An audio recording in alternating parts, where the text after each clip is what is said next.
RRB, l'invité du matin. Bonjour Jean-François Balin. Bonjour Lionel. Votre invité ce matin, Jean-Yves Lemenant, le nouveau président du Secours catholique. Jean-Yves Lemenant, bonjour. Bonjour. Merci d'avoir accepté notre invitation. Nouveau président du Secours catholique depuis décembre dernier. C'est ça. Vous êtes un retraité de l'enseignement. Qu'est-ce qui vous a conduit à vous occuper du Secours catholique et à vous engager dans ce service d'église ? C'est un peu une trajectoire finalement, puisqu'après plus de 35 ans au service notamment de la jeunesse de la Nouvelle-Calédonie, dans les établissements scolaires, dans les associations ou au service de la province sud, il y a eu une opportunité et puis on cherchait quelqu'un. Quand j'étais petit, on demandait à un volontaire pour effacer le tableau, je levais la main, donc c'est un peu cette démarche-là. Mais il y a quand même un objet particulier au Secours catholique, c'est quand même s'occuper des plus démunis. Oui, c'est s'occuper des plus démunis avec une problématique ici en Nouvelle-Calédonie, c'est qu'on a une très forte concentration dans le Grand Nouméa, mais on a aussi un très grand territoire, donc il faut savoir faire le grand écart et c'est pas facile. On peut parler d'une association active qui travaille, qui agit beaucoup. Ah oui, elle est très très active à tout point de vue, puisqu'il y a 47 antennes, il y a à peu près 400 délégués, donc ça bouge partout. Et notamment, en situation d'urgence, on abordera peut-être le sujet, mais également au quotidien pour aider les plus démunis. Alors, on va faire le point sur plusieurs actions que mène le Secours catholique. On va peut-être commencer parce que c'est emblématique, ce fameux dock de la cathédrale qui a brûlé il y a quelques mois maintenant.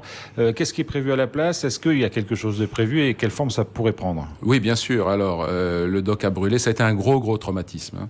Mais ce lieu permettait surtout des rencontres, des échanges de tous les Nouméens en particulier.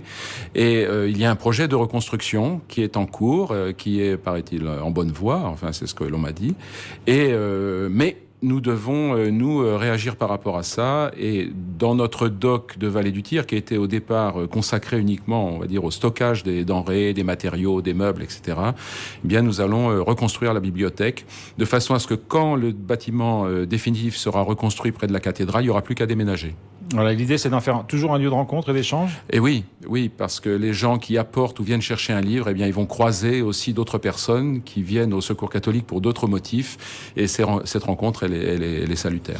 Alors, Jean-Yves Lemenant, curieusement, j'allais dire, le Secours catholique est encore engagé dans l'après-passage d'Oma, le cyclone. On sait qu'il y a des actions d'urgence, des actions à mener très rapidement, mais il y a aussi des actions à mener dans le temps. Ça, c'est aussi une des vocations du Secours catholique ? Oui, alors on est complémentaire des autres associations, comme la Croix-Rouge, par exemple, qui est vraiment spécialisée dans l'urgence de premier niveau. Nous avons une politique là d'aide aux populations qui est toujours en cours actuellement. Depuis Oma, ça fait 1 mois et demi à peu près, on a envoyé pratiquement chaque semaine des fourgons avec des denrées dans un premier temps et puis des boutures, des semences pour que les gens reconstruisent leurs champs qui ont été dévastés. Je pense à Bondé, à Puebo, à Yingen par exemple, ou à Belep.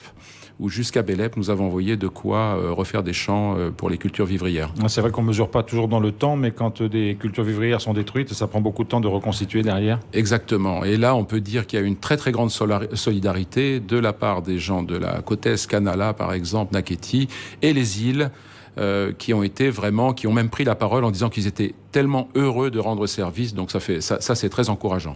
Alors à propos des îles, Jean-Yves Lemenant, le projet qui vous mobilise peut-être le plus en ce début de mandat, c'est un projet qui va voir le jour à Lifou, auquel vous tenez beaucoup pour plusieurs raisons. Est-ce que vous pouvez d'abord nous expliquer le projet, puis après nous dire à quoi il correspond finalement ? Alors c'est le projet Pivi. Pivi en andréou, ça veut dire nautile. Donc la symbolique, c'est ce coquillage qui grossit, qui croît avec des étapes à l'intérieur. Quand on coupe un nautile en deux, on voit c'est un petit peu ce cloisonnement qui grandit et qui va vers une ouverture. Donc c'est un projet qui a été imaginé par les jeunes de Natalo, une trentaine de jeunes, qui s'est posé une question de pourquoi la délinquance. En quelque sorte, c'est un projet qui se déroule à Natalo, à Lifou, mais pour des jeunes de la Grande Terre. Donc l'idée, c'est de pouvoir les accueillir sur un site à Natalo et que ces jeunes un peu déracinés, qui ont perdu leurs valeurs, leurs repères, eh bien viennent se les réapproprier. Les valeurs, bien sûr, nous sommes un mouvement d'église, donc les valeurs chrétiennes, mais aussi les valeurs de la coutume ou les valeurs de la République. Ça veut dire que c'est un lieu où ils viendront d'une certaine façon se ressourcer, se couper de leur entourage et nouer des relations qu'ils ne connaissent pas forcément ? Exactement. Donc, et puis avec des activités traditionnelles comme construction de cases, création d'un champ, plantation, mais aussi aller à la pêche, aller à la découverte de la forêt, par exemple, ou des grottes. Et ça correspond vraiment à la vocation du Secours catholique? Eh bien là, on a vraiment une action de tentative de règlement des problèmes de la petite délinquance par une activité qui devrait permettre à ces jeunes de retrouver une assise, et on espère de façon durable. Alors, Jean-Yves Lemenand, est-ce qu'il va y avoir des gens qui vont rester sur place à demeure pour gérer ce petit camp, on va dire, je ne sais pas comment vous l'appelez, et quand est-ce qu'il va ouvrir? Quand est-ce que les premiers jeunes pourraient être accueillis sur place? Alors, les premiers jeunes devraient être accueillis au mois d'août. Y compris, le projet a séduit notre siège national, puisque quelques jeunes métropolitains devraient venir également, de façon expérimentale. Bon, on a une trentaine de jeunes qui sont impliqués dans ce projet, donc ça va créer aussi une microéconomie, puisqu'il va falloir déplacer ces jeunes, il va falloir leur faire visiter des sites, il va falloir leur faire de la cuisine, peut-être faire des plantations, donc ça crée une microéconomie. Donc sur place, on va dire qu'on a l'intendance et tout ce qui tourne autour. Nos jeunes de l'IFU vont se qualifier avec les diplômes de BAFD par exemple, brevet d'animateur. Et puis, il y aura des gens qui viennent, des spécialistes qui seront là pour des tuteurs en quelque sorte, qui viendront de la PEJ par exemple, ou d'autres associations pour accompagner sur place les jeunes. Vous avez évoqué le Secours catholique France, Caritas France, auquel évidemment le Secours catholique de Nouvelle-Calédonie est rattaché. Le lien entre les deux est très important pour mener les actions que vous menez d'une façon générale? Oui, notamment sur ce projet par exemple, il y a eu une participation très importante de Caritas France. Et ce projet intéresse déjà d'autres Caritas, comme le Secours catholique de Guyane, par exemple, qui souhaite dupliquer notre projet de l'IFU. Alors, le Secours catholique est en première ligne pour juger des évolutions de la société, et notamment une certaine paupérisation. Est-ce que vous trouvez, avec la crise économique, il y a une paupérisation de plus en plus réelle en Nouvelle-Calédonie et qu'il faut y être vigilant? Oui, il faut y être très très vigilant. C'est la raison pour laquelle nos antennes sont là au plus proche des populations, dans toutes les villes, dans tous les quartiers, dans tous les villages. Et nos bénévoles sont très très actifs dans toute l'aide que l'on peut apporter. Bon, l'aide, le budget du Secours catholique, c'est à peu près 47 millions par an, mais la valeur du bénévolat, c'est à peu près 40 millions par an. C'est-à-dire que le bénévolat pèse presque aussi lourd que le budget du secours. Un bénévolat qui a aussi tendance un petit peu à évoluer dans le temps que les gens peuvent donner d'une certaine façon. Oui, puisque là, on doit vraiment imaginer des activités. Il y a un désir de bénévolat dans notre population, ce qui est rassurant. Les gens veulent être bénévoles, mais sur un temps donné, sur un créneau donné. Donc il faut que nous trouvions des activités qui permettent de répondre à ce désir de bénévolat, qui est une très bonne chose pour le pays. Voilà, les gens sont disponibles 3 heures, par exemple, ou une demi-journée par semaine.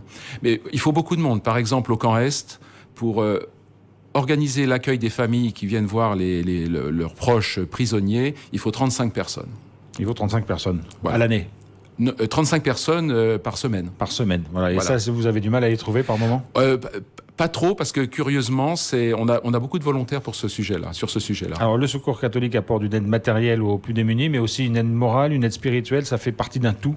Bien sûr. Donc, par exemple, au siège, on a une activité, on a une écoute possible. On a également, par exemple, un conseil juridique gratuit, tous les vendredis. Voilà, on a une juriste professionnelle qui vient, bénévole, et qui peut conseiller les gens de tous les problèmes juridiques qu'ils pourraient rencontrer. Alors, on a évoqué ce projet de l'IFU qui vous mobilise, on le disait au début de votre mandat, et puis il y a un autre projet qui va arriver dans l'année qui est important, et c'est une première, c'est la réunion de toutes les Caritas, c'est-à-dire tous les secours catholiques de la région à Nouméa. Oui, nous avons la chance donc d'accueillir cette année, début août, Caritas Oceania. Donc c'est une organisation qui couvre tout le Pacifique, depuis les grands pays comme l'Australie ou la Nouvelle-Zélande ou la Papouasie, jusqu'aux petites îles les plus petites, qui siègent généralement dans la CEPAC. Donc ça va se passer début août. Caritas Oceania, par exemple, se préoccupe énormément sur la question des réfugiés climatiques. Et ça, la Calédonie n'est pas encore trop concernée par ce sujet-là? Non, mais quand on discute par exemple avec les gens de l'île des Pins, il y a des récifs qui aujourd'hui ne sont plus accessibles pour la pêche. Donc ce sont des signes tangibles quand même chez nous, du réchauffement climatique et de la montée des eaux.